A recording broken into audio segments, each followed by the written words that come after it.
You don't believe in no fate. Every day digging the grave. Step in the pit with the stakes. City of dreams, city of... Hello and welcome to Night City Wire Episode 3, the show from us at CD PROJEKT RED where we talk about all things Cyberpunk 2077. In today's episode, we're going to start by taking you on a tour of Night City in a new gameplay video and have a chat with senior level designer Miles. Then we're going to introduce you to the gangs of Night City in another new gameplay video and have a chat with Mateusz from our quest team. Then before we finish today's episode, we're going to give you a look at some of the incredible finalists in our PC case modding contest. And we have some information that PC players have been waiting to hear. So let's get started. It's time to take you on a tour of Night City.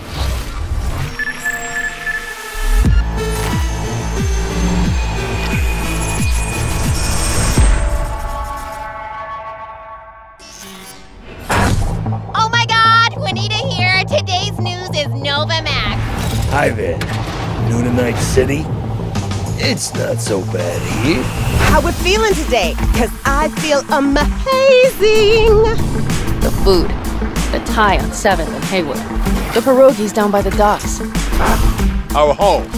Our pride. And as always, your business is my business. And this is your World News Update.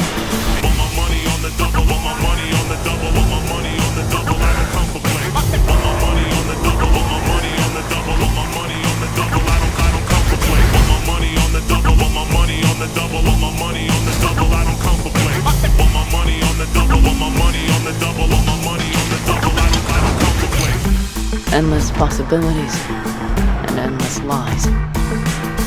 We are fucked, America. And I don't know how we're gonna fix it. The homeless population in Night City has risen by 300%. Crime in Night City is now double the rate than in the new United States.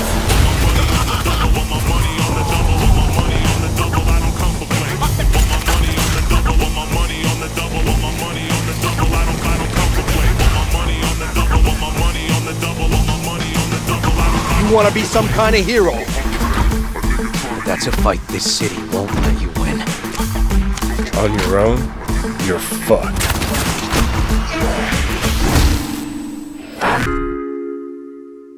Well, on that note, that's it for today's Info Flash. Sleep tight, Night City. The grass ain't greener anywhere else. Night City. What does it mean to you? How well do you know its history? Who was Richard Knight? How many stations are in the N-Cart system? Which city district boasts the best burrito in town? The answers to these questions and more can be found at the address at the bottom of your screen. Check it out and fall in love with Night City all over again. She pulls my trigger, got me up alright. It's a danger play here in Night City.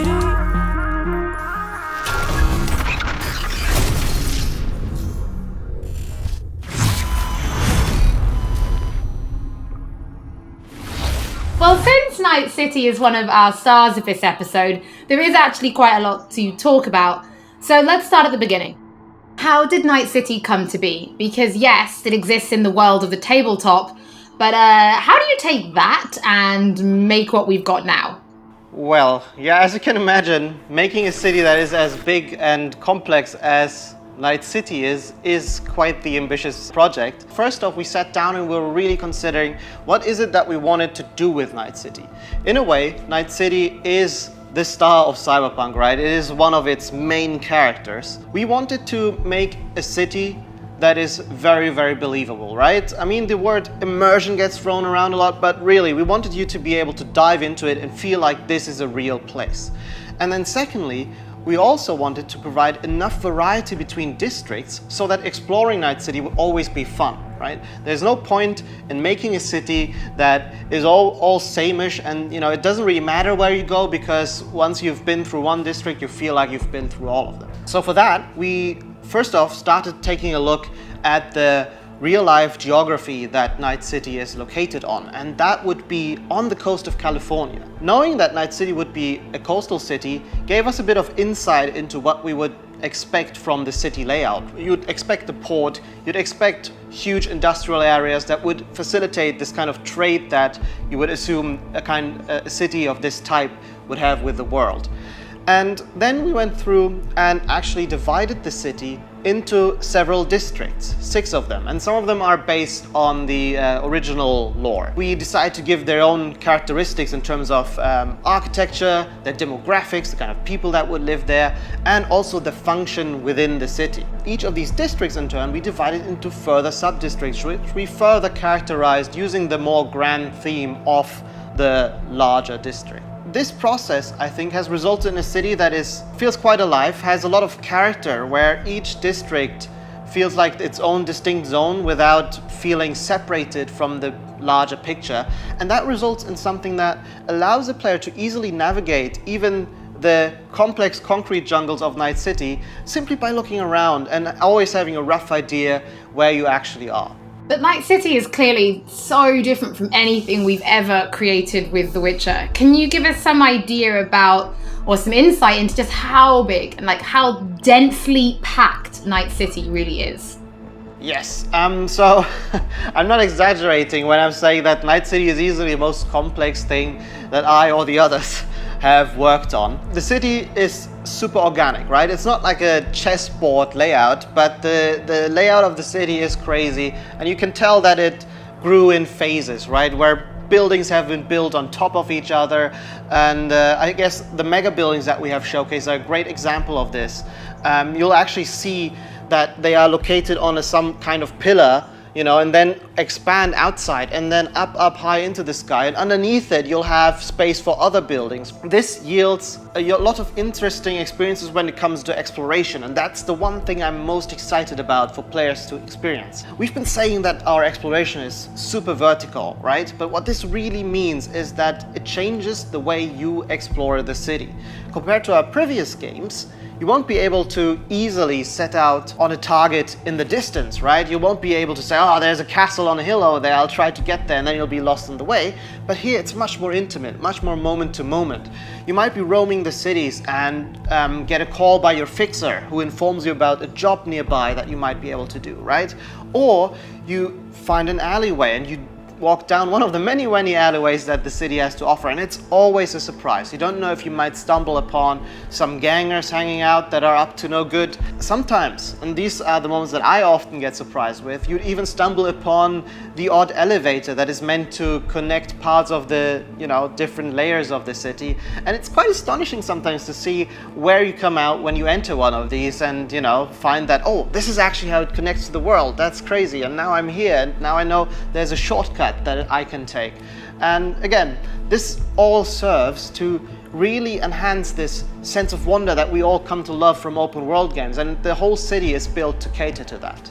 I mean, you guys have really brought Night City to life, and I really want to make a point of that. It is a living, breathing city. So as a level designer, can you give us some insight into those little touches that you guys have made? Because I hear you guys have even been placing rubbish by hand. Oh yes, we've been placing quite a bit of rubbish, and that's certainly one of the more glorious parts of being a level designer or an environment artist, where you get to litter the streets that you've spent time building with the garbage. But it's details such as this that we find really important to make the city feel alive, and also we take great pride in the process of making this, right? We have a lot of fun actually placing all of what we call mini stories, right? These are little encounters that you can find when you simply walk along the streets. Of course, we have huge quests, right? Side quests, we have lots of side activities that you can do, but it always is nice to just kind of stop down for a minute and take a look at your surroundings that we have so lovingly created, and try to see if there maybe isn't something that you can be a little detective for. Now, one other thing that I think is really cool is also the fact that we have actually named every single street in the city. So not only will NPCs be able to communicate their locations or the locations they want you to visit by sort of referring to the street names, but also you will be able to talk to your friends about it in that way, right? Have you been to Poplar Street in Japantown, for example? And I think this is a small detail, but the philosophy that we have with these kind of things is that, many small things contribute to the sum of it, which is hopefully then you being able to explore a city that you feel is truly alive and that you haven't been experiencing before. Well, Miles, thank you so much for giving us your insight. I suppose when the game launches, you could be an official Night City tour guide instead, right? I might be, yeah. If this game dev thing doesn't work out for me, I might retire and become a tour guide in Night City. Don't forget that if you are tuning in late or if you just want to watch anything again, we will be uploading everything to our channels soon. Now, from the 6th Street to the Valentinos, it's time to introduce you to the gangs of Night City.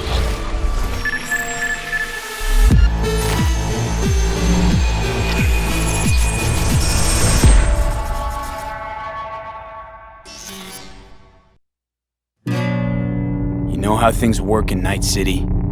The stronger survive, but that's how things stand. You're either somebody, or you fizzle out into nothing.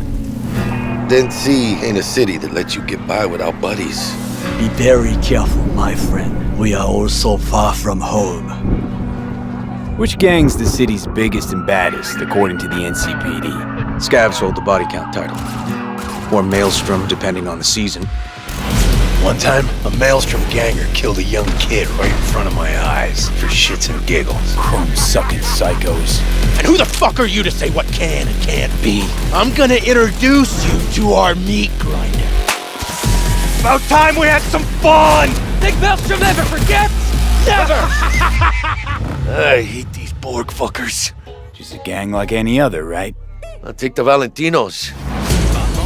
They follow God and the Santa Madre. Honor means something to them. How'd you meet Jackie? We started out together. In the Valentinos? No, in the fucking Bible book club. I gotta give style points to the Valentinos. They have a punishment for every occasion. Gangster life, puto! Quick shout out to everyone in Haywood and Santo Domingo. Lately, the Valentinos and 6th Street have had a bigger bone to pick. 6th Street. Why'd they want to wipe you?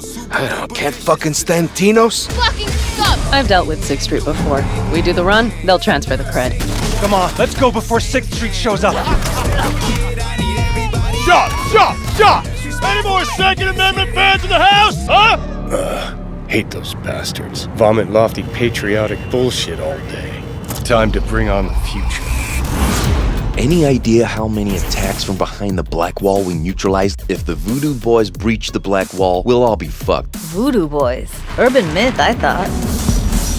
Just net runners spooking each other. No such gang. You know, I heard a few things about you. The Voodoo Boys, best runners in town. You do not steal from the Voodoo Boys. I see you, always. For them, Pacifica's just Haiti 2.0. Their own island, cut off from the rest of the city. This is our turf, our home. Until last week, the animals crawled in. Animals are the craziest fucking gang in the city. Breaker stall! Animals aren't the play here, are they? They're hired muscle. Someone else needed them. I fucked you over, you fucked the gang over. Somewhere at the start of the story, somebody fucked the corp. See how this works now? My husband's new Westbrook. Very high in the tiger claws. They did what made the best eddies. Sold sex and black market tech. See a lot of tigers. They run this place. Know what else they do well? Break the knees of people who ask questions. We gotta do something! Shut the fuck up! The tigers will kill us. Come on, baby. Tiger claws killed one girl too many, so people took matters into their own hands. Folk went ballistic. Girls, pimps, outcasts, the whole freak show. It's how the Mox got started. Think you're some kind of gangoon now, huh? Us Moxes have each other's back. We look out for one another. You looking for some company tonight? How'd you hook up with the Mox? I thought Susie and the gang could really change something in this city. Moxes and nomads don't seem so different. Both seem to yammer a lot about community, solidarity. Tell me about the Badlands. Not much going on out here, huh? Au contraire. This is an ecosystem. Nomads, Grafton Shiv, corporations, and drifters, they form a complete whole. Remove one part, the delicate balance topples. Here in the Aldecaldos, it all stays in the family. Classic dilemma. What comes first, family or the outside world? This family will go to hell and back. Everyone in this city lives in their own bubble, and either you fly high or sink into quicksand.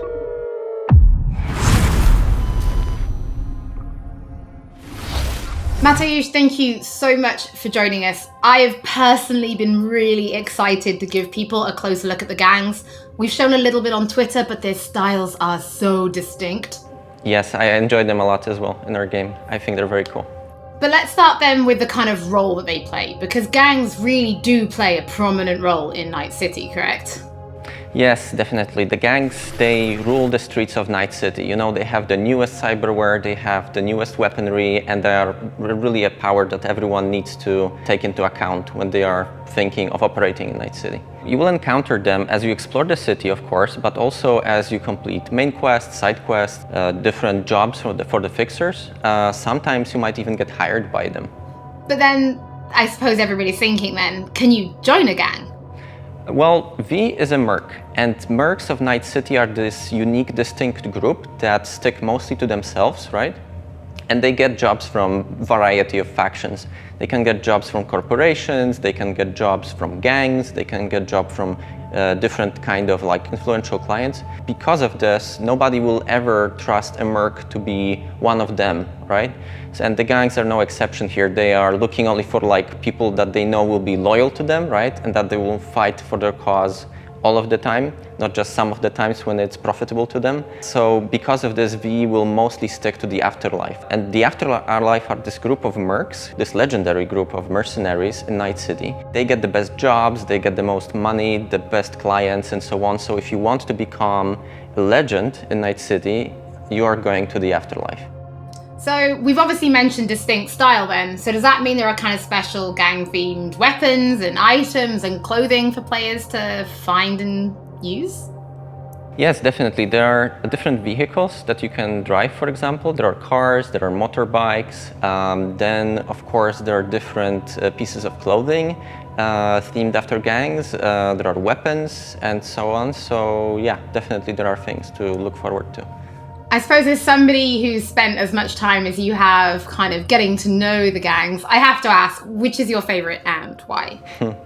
So I would have to say probably Maelstrom, simply because they have this unique, distinct feel and this weird aesthetic about them.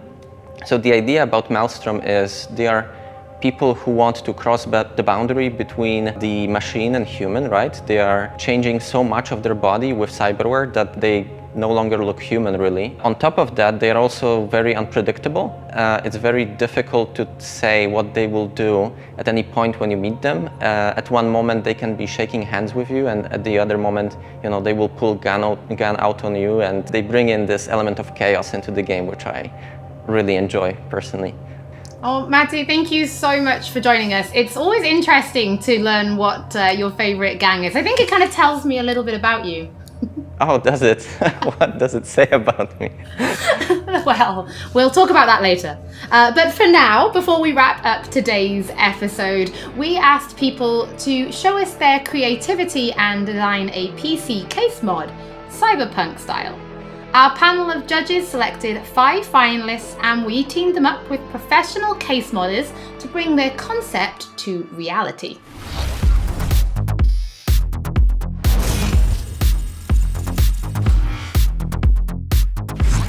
These 5 amazing designs will be fighting for the main prize, an Alienware Aurora PC along with other awesome gaming peripherals, brought to you by our partners Alienware, Nvidia, and SteelSeries. Let's see the mods. I absolutely loved this one. The whole aesthetic works with each other. Absolutely next level. Honestly, kind of terrifying.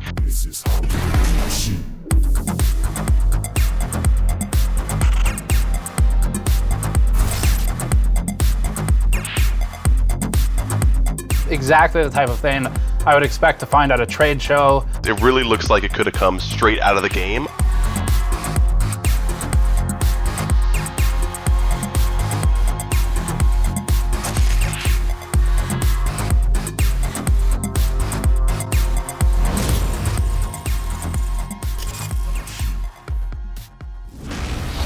To watch the full PC case modding video and to get more information about when the winning design will be available on charity auction, stay tuned to our social media channels. Looking at those PC case mods, it reminds me that we do have one more thing to reveal. If you're going to be playing Cyberpunk 2077 on PC when it launches this November, we do have some specs to share that I think some of you have been waiting for. The minimum system requirements for Cyberpunk are a Windows 7 or 10 PC, an Intel Core i5 3570K or AMD FX 8310, 8 gigs of RAM, and an NVIDIA GeForce GTX 780 or an AMD Radeon RX 470. In the storage department, the game will take up roughly 70 gigs of space, and although it will run off a HDD, we do recommend an SSD.